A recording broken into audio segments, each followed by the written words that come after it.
अस्सलाम वालेकुम, कैसे हैं आप सब? अल्हम्दुलिल्लाह मैं बिल्कुल ठीक हूँ। और बच्चों के रिज़ल्ट आ गए हैं, आप सबके बच्चों के भी रिज़ल्ट आ गए होंगे। अल्लाह ताला सबको कामयाब करे। माशाल्लाह से सब बच्चियों के इतने अच्छे रिज़ल्ट आए हैं, सोचा आप लोगों से छोटी-छोटी सी वीडियोस बना के शेयर करूँ। ये था मेरी अरविश का कार्ड जो आपको मैं दिखा रही हूँ, फर्स्ट टर्म और फाइनल टर्म का। और ये था अरविश का कार्ड और ये है अलवा का कार्ड जो मेरी सबसे छोटी बेटी है। माशाल्लाह से उसका रिज़ल्ट भी बहुत अच्छा आया था, फुल मार्क्स थे और पेपर्स भी बहुत अच्छे गए थे। फाइल्स दी थी तो मैंने ही चेक किए थे, माशाल्लाह से बहुत अच्छे इनके पेपर गए हैं अल्हम्दुलिल्लाह। अल्लाह ताला सब बच्चों की मेहनत का फल दे उन्हें और अच्छे रिज़ल्ट दे, क्योंकि इतनी मेहनत करते हैं आजकल के बच्चे बहुत ज़्यादा। हमारे टाइम में भी हम लोगों ने की है, लेकिन आजकल के बच्चों पे जितना पढ़ाई का बर्डन है ना, माशाल्लाह से वो बहुत मेहनत करते हैं और अल्लाह ताला उनको सिला भी देता है। और ये था मेरी शायद अब्रिश का था। अब्रिश का रिज़ल्ट था, माशाल्लाह से सबके मार्क्स बहुत अच्छे आए थे, एक्सीलेंट मिला था। और अब्रिश को उन्होंने एक क्लास में प्रमोट भी किया है कि आप इनको जम करवा सकते हैं। तो मैंने सोचा नहीं भाई, क्योंकि बच्चे उम्र के हिसाब से ही पढ़ें तो ज़्यादा अच्छा है, क्योंकि एक मरतबा और मेरी बेटियों को इसी तरह किया गया था। तो बड़ी वाली बेटी माशाल्लाह से 13 साल की हैं, लेकिन वो क्लास 8 में जा चुकी हैं। और ये जो है मेरी अब्रिश, ये हैं क्लास 7 में। तो इससे ज़्यादा मैंने कहा बढ़ाना अच्छा नहीं था। 12 साल की हैं ये कुछ सर्टिफिकेट्स थे इनको जो मिले थे इन लोगों को, तो सोचा आप लोगों से शेयर कर दूँ। तो जब बच्चों का रिज़ल्ट अच्छा आया करे तो उनको छोटी मोटी चीज़ें दिला दिया करें, खुश हो जाती हैं। और बच्चों की क्योंकि एग्ज़ाम्स ख़त्म हुए थे, ईद तक की छुट्टियाँ पड़ गई थी, तो फिर हम इनको लेके चले गए थे मार्केट। कुछ छोटी-मोटी मैंने कहा चीज़ें दिला दिया करें बच्चों को, बच्चे खुश हो जाते हैं, उनकी हौसला अफ़ज़ाई होती है। तो बस इसीलिए हम लोग इनको मार्केट ले गए थे, क्योंकि इनके पापा ने कहा इन्हें जो अच्छा लगे उनकी पसंद की एक-एक चीज़ दिलाई जाए। तो ये कुछ टॉयज़ थे, मुझे इतने कोई अच्छे लग रहे थे और ख़ास तौर पे ये किचन, यकीन जाने दिल चाह रहा था कि मैं छोटी हो जाऊँ और मैं इन चीज़ों से खेलूँ। और मैं खेली भी थोड़ी-थोड़ी देर बाद। कुछ इसकी जो थोड़ी-सी जो नीचे वाली चीज़ें थी बनाने वाली, वो भी बनाई। इनके डॉल के शूज़ देखें आप, इतने कोई प्यारे लग रहे थे, 12 जोड़ी से इनके साथ इसके शूज़ आए थे, बहुत ही प्यारे। ये बर्तन वग़ैरह, अपना बचपन याद आ गया था इन चीज़ों को देखकर। बहुत ही मुझे तो बहुत खुशी हो रही थी देखकर, मुझे ऐसा लग रहा था जैसे सारी चीज़ें मेरे लिए आई हैं और मैं इससे खेलूँगी। फिर मैंने इन लोगों को ये सारी चीज़ें सेट करके दी, किचन वग़ैरह ये सब।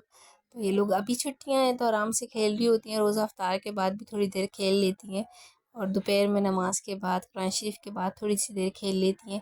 वरना तो इनको टाइम नहीं मिलता, क्योंकि स्कूल से आते हैं बच्चे, ट्यूशन, ट्यूशन से मदरसा, और इतना थक चुके होते हैं कि रात में खाना खा के सो जाते हैं। तो ये वक्त सही था बिल्कुल इनकी टॉयज़ का। और आगे 1 महीने बाद तो फिर जून जुलाई की छुट्टियां भी आ रही हैं, तो मज़ीद इन सब से चीज़ों से कि वो खेलती रहेंगी। अल्लाह बेटियों के नसीब अच्छे करे। अल्हम्दुलिल्लाह मेरी 4 बेटियां हैं और बस दुआ करती हूँ कि अल्लाह ताला सबके नसीब अच्छे करे, सबकी बेटियों को अपने घर में खुश रखे, आबाद रखे। अच्छा ये देखें कितना प्यारा लग रहा था जब मैंने ये सेट कर लिया किचन। छोटे से गिलास, ये बॉटल्स और जूस की बॉटल्स थी, मिल्क की बोतलें थी, इतनी प्यारी लग रही थी, मुझे देखने में इतना अच्छा लग रहा था। इनके साथ ये सारे स्टिकर्स आए थे खानों के, कि आप इनके अंदर जो बनाना चाहें उसके स्टिकर लगा सकते हैं। तो देखें कितने प्यारे लग रहे थे, मुझे तो बहुत ही अच्छे लग रहे थे। और अंदर देखें आप, माइक्रोवेव में ना बेकिंग भी हो रही है, इसमें डोनट बन रहे हैं, बीफ बन रहा है और केक है और पिज़्ज़ा, सारी चीज़ें मेरी बेटी एक साथ ही बेक कर रही थी। तो मुझे तो देख देख के मुझे अपना वक्त बचपन याद आ रहा था। आप लोगों को भी यकीनन ये छोटी छोटी सी चीज़ें देखकर अपने पुराने वक्तों में चले जाती होंगी आप लोग भी। तो मुझे भी कुछ ऐसा ही लग रहा था। यहाँ ये लोग अपने टेंट में अपने टॉयज़ रख के बैठ चुकी थी आराम से, अंदर किचन सेट हो गया था। उनको दूसरी वाले ने अपने डॉल हाउस वगैरह सेट कर लिए थे, तो बस इस तरह ये लोग खेल रही थी। अल्लाह ताला मेरे घर की रौनक को हमेशा इसी तरह बरकरार रखे, आमीन। चलते हैं आज की रेसिपी की तरफ। आज मैं बना रही हूँ टिक्का पिज़्ज़ा सैंडविचेस। अच्छा वो तिक्का फ्लेवर मैंने दिया है, आप चाहें जो भी दे सकती हैं। तो इसके लिए मैंने चिकन को बॉईल करके शेड कर लिया था और फिर शिमला मिर्च को टिक्के का जो मसाला बचा था उसी में डालकर थोड़ी सी देर फ्राई कर लिया था, मतलब दम दे दिया था ताकि शिमला मिर्च थोड़ी सी सॉफ्ट हो जाए। उसके बाद आप इसमें 1 कप भर के केचप ऐड कर लें। जब ये अच्छे से गल जाए ना, आपने इसमें केचप ऐड कर लेनी है। सॉरी, मैं इसके मसाले बताना आपको भूल ही गई। अच्छा, चिकन में मैंने डाला था टिक्का मसाला, नमक, कुटी हुई मिर्चें और काली मिर्चें, बस इतना ही कुछ डाला था और इसमें ऑयल वगैरह कुछ नहीं गया था। जब चिकन बॉईल हो गया था तो मैंने उसमें शिमला मिर्च डाल दी थी शेडिड करके और उसमें डाल दी केचप। केचप के बाद डाल देनी है आपने बहुत सारी चीज़ डालकर आपने चूल्हा बंद कर देना है, चूल्हा ऑन नहीं रखना है, चूल्हा बंद कर कर ही आपने चीज़ डालनी है, क्योंकि ये आपका मसाला गरम गरम होगा तो चीज़ इसमें हल्के हल्के से मेल्ट हो जाएगी। बस आपने इतना ही करना है। इसके बाद आपने करना है ब्रेड आपने ले लेना है। चाहे तो आप उनके कॉर्नर हटा दें या मर्जी है आपकी, आप जिस शेप में दिल चाहे आप ले सकती हैं। देखिए चीज़ अच्छे से ना मेल्ट होने लगी है, 2 से 3 मिनट में गरम गरम में चीज़ मेल्ट हो जाएगी। मैं इसके कॉर्नर नहीं हटाऊंगी, मैं डायरेक्ट ही इसको फिल करूंगी। वन साइड पर मैं इसको रखकर दूसरा साइड इस पर बंद कर दूंगी, इस तरह करके। आप चाहें तो इसको सैंडविच शेप में भी कर सकते हैं और कॉर्नर हटाकर भी आप, जो आपको अच्छा लगे आप इस तरह का इसको शेप दे सकते हैं। ये इतने कोई मज़े के बनते हैं ना, मतलब अगर आपको क्रेविंग हो रही हो पिज़्ज़ा की तो ये आप इजीली बना सकते हैं और बहुत कम चिकन में बन जाते हैं। हाफ बोनलेस पीस मैंने लिया था और माशाल्लाह से उसमें इतने बन गए थे कि हम सब ने आराम से खा लिए थे। और अफ्तार में आपको पता है पकौड़ों के साथ और छोले वगैरह के साथ तो रोज़ ही होता है, लेकिन कुछ ना कुछ एक नई चीज़ बना लें तो दस्तरखान अच्छा लगता है, हस्बैंड को अच्छा लगता है, बच्चे खुश हो जाते हैं। ख़ास करके ऐसी चीज़ों से तो बच्चे बहुत ही खुश हो जाते हैं। तो बस मैंने इस तरह कर कर के सारे आपने बंद कर लेने हैं और उसके बाद आपने एक अंडा फेंट लेना है। अंडे में आपने डालना है नमक और काली मिर्चें थोड़ी सी, ठीक है। इसको आपने अच्छे से कॉर्नर से ज़रूर डिप करना है, क्योंकि कॉर्नर से बंद होना ज़रूरी है, वरना आपकी चीज़ जो मेल्ट होगी ना तो बाहर आ जाएगी। उसके बाद आपने इसको ब्रेड क्रम्स में अच्छे से कवर कर लेना है। सारे पीसेस को आप इस तरह करके अफ्तार से पहले ही आप रख दें, आधे घंटे पहले। उससे ये होगा कि ब्रेड क्रम्स को जितनी हवा लगती है उतना ही वो क्रिस्पी और सूखा सूखा हो जाता है, तो क्रिस्पी फ्राई होता है। तो मैं कम से कम आधे घंटे पहले आराम से अपनी चीज़ें ये वाली तो रेडी करके रख लेती हूँ। फिर ये होता है कि आराम से आप नमाज वगैरह सर की पढ़कर और फिर आप इसको फ्राई कर लो, आपको ज़्यादा काम नहीं करना पड़ता वहीं खड़े खड़े। ख़ास करके इसको ऐसे करने से क्रिस्पी बहुत ज़्यादा बनता है, क्योंकि जो इसका ऊपर का जो हमने बैटर लगाया हुआ होता है वो ड्राई हो चुका होता है और ये जो ब्रेड क्रम्स होता है तो ये थोड़ी देर रखने से इस पर अच्छे से चिपक चुका होता है। तो हम जैसे ही ऑयल में डालेंगे तो ये हटेगा नहीं। वरना अगर आप डायरेक्ट डायरेक्ट ऐसा करेंगे ना, अंडे में डिप करा और ब्रेड क्रम्स में और डायरेक्ट कढ़ाई में डाल दिया, तो आप देखिएगा लाजमी इसका जो ब्रेड क्रम्स है वो ऑयल में निकल जाएगा।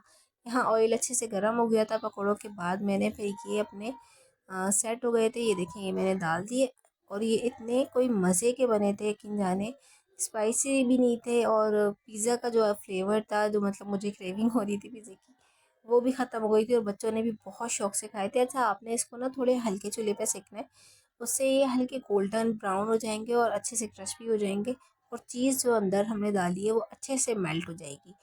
दोनों साइड से एक कलर आना चाहिए, क्योंकि मोस्टली मैं देखती हूँ ऑयल तेज़ गर्म होता है, जैसे ही हम डालते हैं वो एक साइड से तो रेड हो जाता है और दूसरी साइड से जो होता है वो लाइट ब्राउन रहता है। तो कोशिश कीजिएगा कि हल्के चूल्हे पे दोनों तरफ से एक सा सेकें कि कलर अच्छा सा आए, तो ये और भी प्यारी इसकी फिर लुक आएगी। आप देखिएगा, ये मैंने पलट दिए थे और देखें इसका ब्रेड क्रम्स नहीं हटा है, वरना इतना ज़्यादा हटता है ब्रेड क्रम्स कि आप ऑयल के ऊपर उसकी तय आ जाती है ब्रेड क्रम्स की। और फिर हमें जो नेक्स्ट नेक्स्ट टाइम ऑयल को इस्तेमाल करते हैं तो हमें छान का इस्तेमाल करना होता है, क्योंकि वो ब्रेड क्रम्स चल कर ऑयल में नीचे बैठ चुके होते हैं।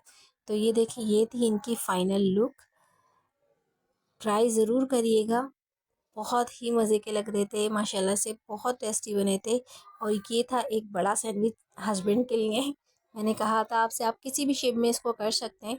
अगर आप वो चकोर वाला बनाएंगे तो वो कढ़ाई में मुश्किल से एक जाएगा, अगर मेरे साइज़ की कढ़ाई है। अगर आप बड़ी होगी तो दो चले जाएंगे। जो छोटे छोटे होते हैं वो इजीली फ्राई हो जाते हैं। ये देखें, ये मैंने आपको दिखा भी दिया है, गरम गरम आपको कट करके खिलाया है। तो ट्राई करिएगा, अच्छे लगे तो लाइक करिएगा, सब्सक्राइब करिएगा। यहाँ मैंने बच्चों के स्टिच कर लिए हैं ईद के ड्रेस, और भी बहुत सारे ड्रेस ने इंशाल्लाह आपको नेक्स्ट टाइम में दिखाऊंगी। ये है मेरी सबसे छोटी बेटी अरवा का और ये है मेरी अरविश का ड्रेस। बाहर से जितने भी ले लो, मैं मुझे जब तक मज़ा नहीं आता जब तक मैं एक आध सूट अपनी बच्चियों का घर में ना सिलूँ, उस पर मेहनत ना कर लूँ। और ये है अब्रिश का सूट, आपको कौन सा अच्छा लगा। और सारी चीज़ें मैंने खुद ने ही की हैं, बैठ कर इन पे नग वगैरह ये सारे काम हफ्तार के बाद में बैठ के आराम से कर लेती थी, स्टिच सुबह कर लेती थी। तो ये था अब्रिश का सूट और ये है अबिहा का सूट। ये हैं चारों के सूट जो रेडी हो गए हैं। इसके अलावा बहुत सारे हैं, इंशाल्लाह आपसे नेक्स्ट वीडियो में शेयर करूँगी। अपना बहुत ख्याल रखिएगा। पसंद आए तो लाइक शेयर एंड सब्सक्राइब करिएगा। अल्लाह हाफ़िज़।